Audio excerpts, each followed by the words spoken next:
Okay, we're back, and let me jump back over to where we were at before.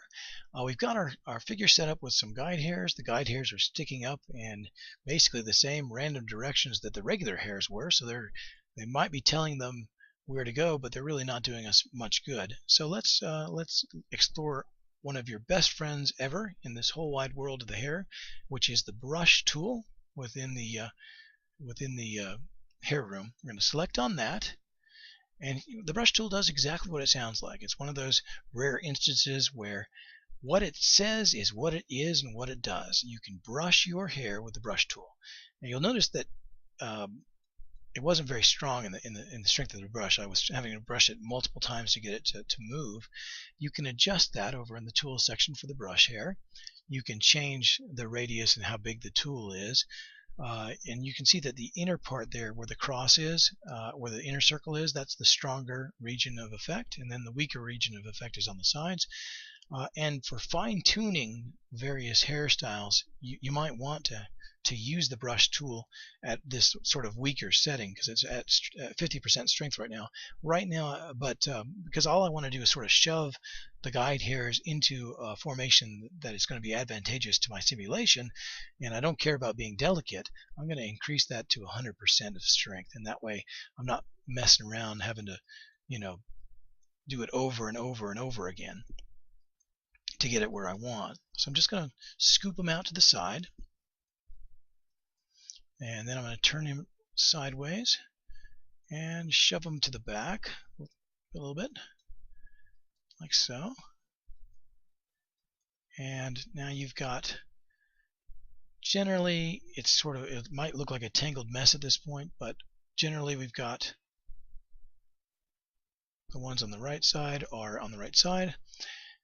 And this is probably there's something that's gone wrong here. I've accidentally pulled this hair into the scalp, so it's actually inside of the scalp. I pulled it too far back. You might say, oh no, how do I get it back? You could use the brush tool to sort of yank it back up in place.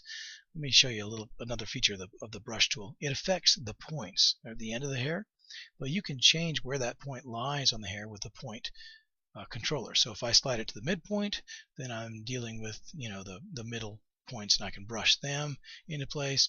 I can go all the way back to the root, or vice versa. So do remember that, because that is very useful in styling hair. For our purposes in setting up the hair simulation, all I care about is the tips of the hair and where they're at. So we accidentally knocked some of the hair into the head when I was brushing it. I just brushed it really hard, and I'm going to yank some more into the head just so you can see this, so you know what I'm talking about.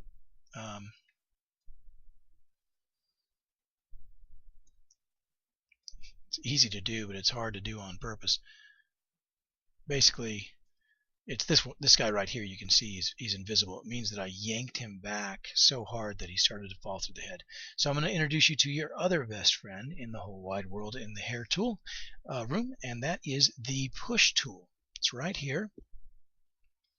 If we select that, I like to apply it to everything because there's no reason not to.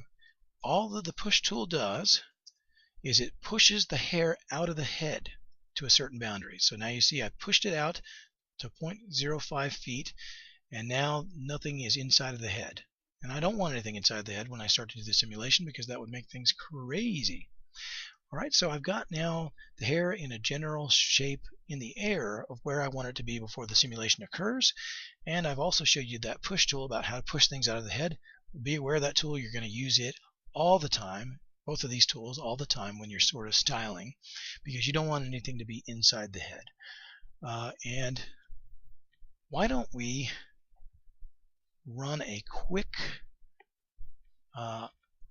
little simulation? And to do that, we're going to adjust some scene settings. Over on the Dynamics tab, which I don't think I've explained much about over here, this controls what the way that your hair behaves when the scene forces of gravity or wind or whatever act upon it. Now, it might not surprise you to know, to find out, that all of these settings are almost all completely wrong at the default from what you actually want. and this is probably the reason that so many people try Carrera Hair and say, oh, it doesn't work, it's no good, and they give up and move on, is because these defaults are just terrible. The only one that's good is the root strengthness of the stiffness, which is about 80%. I'm going to leave it at 80% because I find that works relatively well. I do like the roots being a little bit stiff. That gives us a little bit of push off of the scalp, a little bit of a volume effect that's supposed to be there in the roots. But the hair itself, I don't want to be stiff. I'm going to take it down to 0. Now, there are some hairstyles where you might want the hair stiffness to be up a little bit. That kind of acts like hairspray, if you will. It's not quite really the same.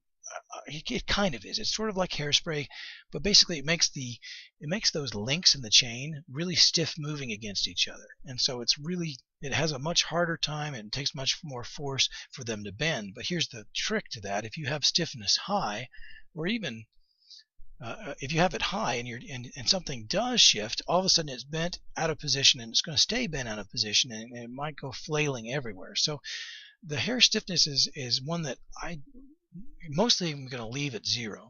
Now, the shape is something that's going to be very useful if we needed to have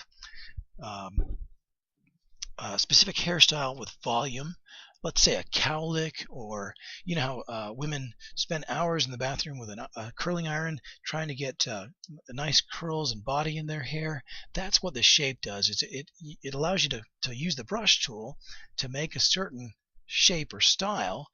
And then if you want to preserve that so that it naturally bounces back to that shape, despite the scene forces acting upon it, then you just assign a percentage of the shape stiffness to it. And it will still deform with gravity or with the motion of the animation, but it will want to come back to that shape. So it won't go all the way, but just like in real life, if someone uses a curling iron on their hair in the morning, maybe that doesn't mean that it's going to look 5 minutes later it will have relaxed at least a little bit into not quite the same shape as it was set, but it will be close, and it will want to bounce back to that shape. So that's basically what the shape does. I try to describe it as either a cowlick or a body of the hair, or what you would do with a curling iron to achieve that. The damping is extremely important, and it's extremely wrong. Damping is basically the amount of atmosphere that the hair is acting against. With it down at 5%, it's almost like this guy was out in space somewhere where there's almost no atmosphere at all. And I don't mean like inside of a spaceship with 0 gravity. I mean outside of the spaceship where he's choking to death and his blood is boiling. There's just nothing. There's nothing restricting the movement of the hairs. And with it set this low, it will fly and bounce. It will go nuts. And you can think about that from the perspective of if you were holding a whip at the handle. If you flip the handle of a whip, that handle is going to move as fast as your hand moves, but the tip of the whip is going to move a lot faster because of centrifugal force and because it's traveling a larger distance in a short period of time. And so that's what happens when the damping is way too low, which it is right now. I find that 80% is about right for most of what I've been doing.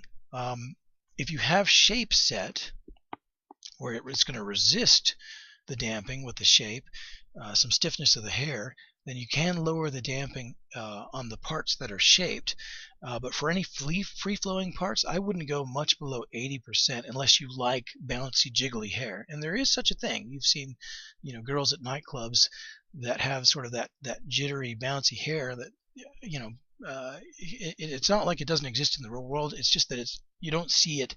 If you saw somebody walking down the street and every step their hair just went kaboing, just like crazy, like Medusa's snakes, you definitely look twice. We don't want that. So I'm going to set it to 80%, and I think that's a good damping for most hair that's loose. And all of this hair is going to be loose in our simulation.